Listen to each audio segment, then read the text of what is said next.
Looking back at some of my old pictures on Facebook, you know that part where Facebook is always trying to remind you of your past? Which, mind you, is not a very good thing because we need to leave the past behind in order to be able to enjoy and understand our present, which is all we have is the now. But I digress.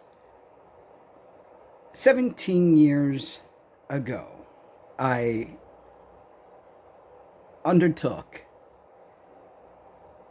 the challenge and decided to live my life the way that I felt would be right for me. Now, transitioning may not be right for everyone, and that is a very true statement. Some people might venture into transition to try to see if this is for them because, frankly, nobody knows what lies ahead until you get there. So you can't fault detransitioners or people that are on the fence or going back and forth often because they're trying to find if it's a perfect fit for them or not. And we should never judge or criticize others for trying to understand their path, trying to break it down, analyze it, reflect, and live it. Where I'm getting at is through these years, 17 years of, 17 plus years actually, of becoming the person that I feel comfortable as, has been an amazing journey and has taught me a lot. I have probably been the one person who has detransitioned more than anyone that I know. But who knows? Maybe there are other people that have done it more than me. And I detransitioned not because I did not feel comfortable in my masculine expression. I detransitioned for several reasons. One was religiosity, feeling that I was upsetting this so called God and having fear of going to a place that really doesn't exist. Spirits don't burn. What if there is a hell? We're living it right now in this world that we're living in right in this present moment.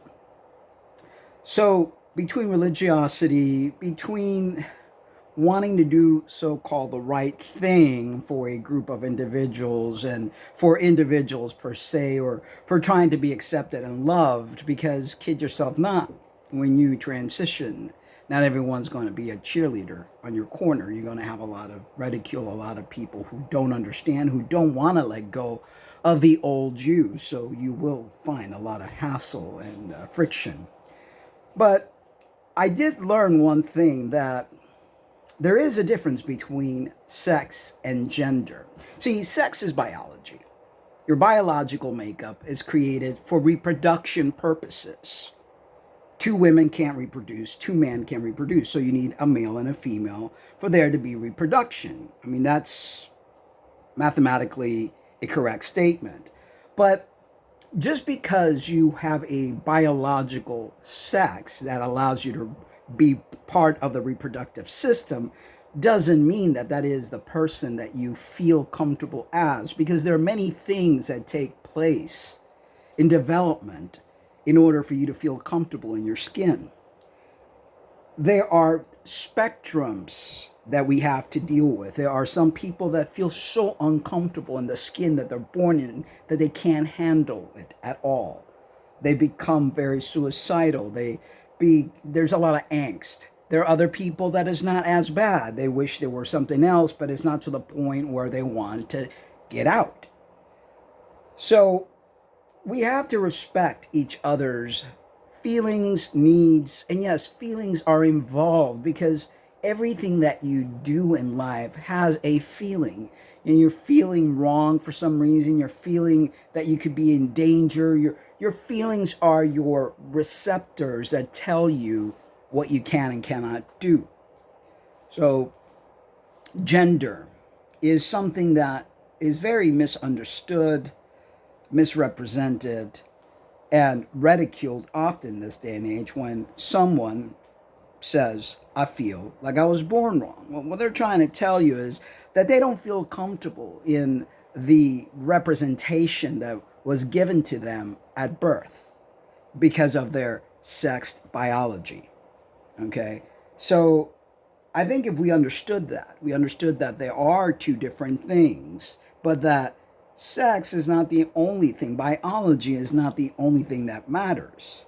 Because there could be biologically created, there could be a biologically created, let's say a female who has no at all feelings of wanting to have a baby and could be a terrible mother. And we've seen many of those in our times, I'm sure. They probably had no business dealing with their biology and allowing their biology to do what it is that they need to do, which was to have a baby, right? They probably should have been better off not having one. But yet there are individuals that might be biologically born a male who have more nurturing sense than a biologically born female. Because these factors all play in this whole puzzle piece that we put together of ourselves as a human being. And we have to understand that there is more complexity to gender than meets the eye. Learn who you are. Try to go inward and understand what makes you you. Don't just go running around because you think that, okay, this is the thing that's going to make me happy, and then turn around years later and find out that it's not. And I might be too late because there are a lot of changes that take place and a lot of loss that follows. But make sure you understand who you are. Don't let society dictate your happiness. Don't let religion dictate your happiness. Don't let your parents, your kids, no one dictate your happiness. Because in the end, everyone goes away some way or another, and you're stuck with you. So you have to be happy and complete. That is an important thing to live on this planet.